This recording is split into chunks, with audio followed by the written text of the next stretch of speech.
It's me Gopu ചിന്തുവിലെ പുതിയൊരു വീഡിയോയിലേക്ക് എല്ലാവർക്കും സ്വാഗതം. അപ്പോൾ ഇന്ന് നമ്മൾ എത്തിയിരിക്കുന്നത് നവരാത്രി സ്പെഷ്യൽ വീഡിയോയായിട്ടാണ് കേട്ടോ. അപ്പോൾ ഇന്ന് മുതൽ നമ്മുടെ നവരാത്രി സീരീസ് ആരംഭിക്കുകയാണ്.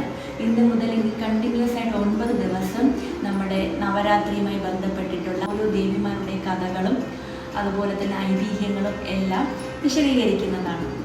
അപ്പോൾ ഞങ്ങളുടെ ചാനൽ ആദ്യമായിട്ട് കാണുന്നവർ മറക്കാതെ സബ്സ്ക്രൈബ് ചെയ്യണം. പിന്നെ വീഡിയോസ് ഇഷ്ടപ്പെട്ട ലൈക്ക് ചെയ്യുക, ഷെയർ ചെയ്യുക, കമൻറ്റ് ചെയ്യാം. അപ്പോൾ നവരാത്രി എന്ന് പറഞ്ഞാൽ നമ്മൾ ആഘോഷിക്കുന്നത് നമ്മുടെ ദുർഗാദേവി മഹിഷാസുരനെ വധിച്ച് ലോകത്തെമ്പാടും സമാധാനവും സന്തോഷവും സർവ്വ ഐശ്വര്യങ്ങളും പ്രദാനം ചെയ്തതിൻ്റെ നന്ദിസൂചകമായിട്ടാണ് നമ്മൾ നവരാത്രി സെലിബ്രേറ്റ് ചെയ്യുന്നത്.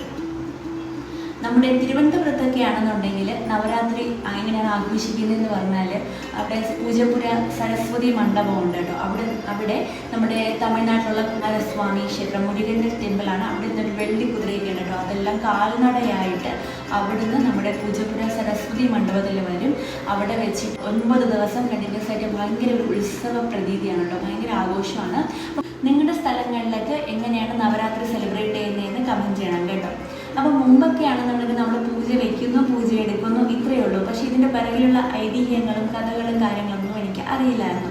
ഇപ്പോൾ ഞാൻ അതൊക്കെ മനസ്സിലാക്കി. അപ്പോൾ ഞാൻ വിചാരിച്ചത് നിങ്ങളോടുകൂടി ഒന്ന് ഷെയർ ചെയ്യാമെന്ന്. അപ്പോൾ എല്ലാവരും വീഡിയോ സ്കിപ്പ് ചെയ്യാതെ കാണുക കേട്ടോ. നമ്മുടെ നവരാത്രി എന്ന് പറയുന്നത് നമ്മുടെ കലണ്ടറിലെ പോലെ 2 ദിവസം മാത്രം ഉള്ള ഒരു ആഘോഷമല്ല, 9 ദിവസം നീണ്ടു നിൽക്കുന്നതാണ് നമ്മുടെ നവരാത്രി സെലിബ്രേഷൻ എന്ന് പറയുന്നത്. അപ്പോൾ 1-ാം ദിവസം തൊട്ട് 9-ാം ദിവസം വരെ നമ്മുടെ ദുർഗാദേവിയുടെ ഓരോ രൂപങ്ങളെയാണ് നമ്മൾ ആരാധിച്ച് പോകുന്നത്. അപ്പോൾ നമുക്കിന്ന് ദേവിയുടെ ആദ്യത്തെ രൂപമായ മാ ശൈലപുത്രിയുടെ കഥ കേൾക്കാം. അപ്പോൾ ആദ്യത്തെ ദിവസം, നവരാത്രിയിലെ ആദ്യത്തെ ദിവസം നമ്മൾ ആരാധിക്കുന്നത് മാ ശൈലപുത്രിയെയാണ്. അപ്പോൾ ശൈലപുത്രി എന്ന് പറഞ്ഞാൽ ഹിമാലയത്തിൻ്റെ രാജാവ് എന്ന് അറിയപ്പെടുന്ന ഹിമവാന്റെയും മേനാവതിയുടെയും മകളാണ് പാർവതി ദേവി. പാർവതി ദേവിയുടെ പൂർവ്വജന്മമാണ് നമുക്ക് എല്ലാവർക്കും അറിയാം സതി. ദക്ഷ പ്രജാപതിയുടെ മകളാണ് സതി. സതിക്ക് മഹാദേവനോട് അഗാധമായ പ്രണയമായിരുന്നു. പക്ഷെ ദക്ഷനോ മഹാദേവനോട് ഭയങ്കരമായൊരു വിരോധവുമായിരുന്നു. പക്ഷെ അച്ഛൻ്റെ വിരോധം വകവയ്ക്കാതെ മകളായ സതീദേവി മഹാദേവനെ വിവാഹം ചെയ്തു. അപ്പോൾ മഹാദേവന്റെയും സതീദേവിയുടെയും വിവാഹശേഷം ദക്ഷ പ്രജാപതി ഒരു മഹായാഗം നടത്താൻ തീരുമാനിച്ചു. ആ യാഗത്തിൽ പങ്കുചേരാൻ ബ്രഹ്മാവ്, മഹാവിഷ്ണു, സരസ്വതി ദേവി, ലക്ഷ്മി ദേവി, അങ്ങനെ ബാക്കി 33 കോടി ദൈവങ്ങളെയും ക്ഷണിച്ചു, മഹാദേവനെയും സതീദേവിയും ഒഴികെ. ഇതറിഞ്ഞ സതീദേവി എന്തുകൊണ്ടാണ് തന്നെയും തൻ്റെ പതിയെയും ഒഴിവാക്കിയതെന്ന് ആരായാൻ വേണ്ടി തൻ്റെ പിതാവിൻ്റെ ഗൃഹത്തിലേക്ക് യാത്ര തിരിക്കാൻ തീരുമാനിച്ചു. ഇതറിഞ്ഞ മഹാദേവൻ സതീദേവിയെ വിലക്കിയെങ്കിലും തൻ്റെ സ്വന്തം ഗൃഹത്തിലേക്ക് പോകാൻ, തൻ്റെ പിതാവിൻ്റെ ഗൃഹത്തിലേക്ക് പോകാൻ തനിക്ക് ക്ഷണത്തിൻ്റെ ആവശ്യം ഇല്ല എന്ന് പറഞ്ഞ് സതീദേവി ദക്ഷ പ്രജാപതിയുടെ ഗൃഹത്തിലേക്ക് യാത്ര തിരിച്ചു.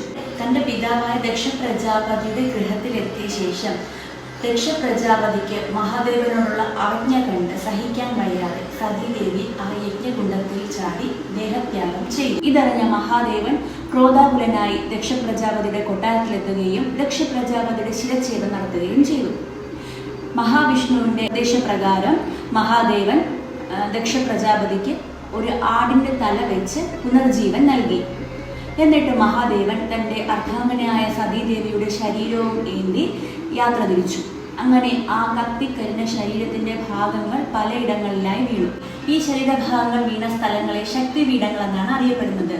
ഏകദേശം 52 ശക്തിപീഠങ്ങൾ ഉണ്ട് എന്നാണ് ഐതിഹ്യം. അപ്പോൾ ഈ കഥ എല്ലാവർക്കും അറിയാം അല്ലേ? അപ്പോൾ ഈ സതീദേവിയുടെ മരണത്തിന് ശേഷം സതീദേവി പുനർജനിച്ചതാണ് പാർവതി ദേവിയായിട്ട്. അതായത് ഹിമവാന്റെയും മേനാവതിയുടെയും മകളായി. പാർവതി ദേവിയുടെ മറ്റൊരു നാമധേയമാണ് ശൈലപുത്രി, അതായത് ഹിമാലയത്തിൻ്റെ മകൾ എന്നാണ് അർത്ഥം. ഇതാണ് മാ ശൈലപുത്രിയുടെ കഥ. മാ ശൈലപുത്രിയെയാണ് നമ്മുടെ നവരാത്രി ദിവസം പ്രഥമമായി ആരാധിക്കുന്നത്. മാ ശൈലപുത്രിയുടെ വാഹനം നന്ദിയും മാ ശൈലപുത്രിയുടെ ഒരു കൈയിൽ ത്രിശൂലവും മറുകൈയിൽ താമരയുമാണ്.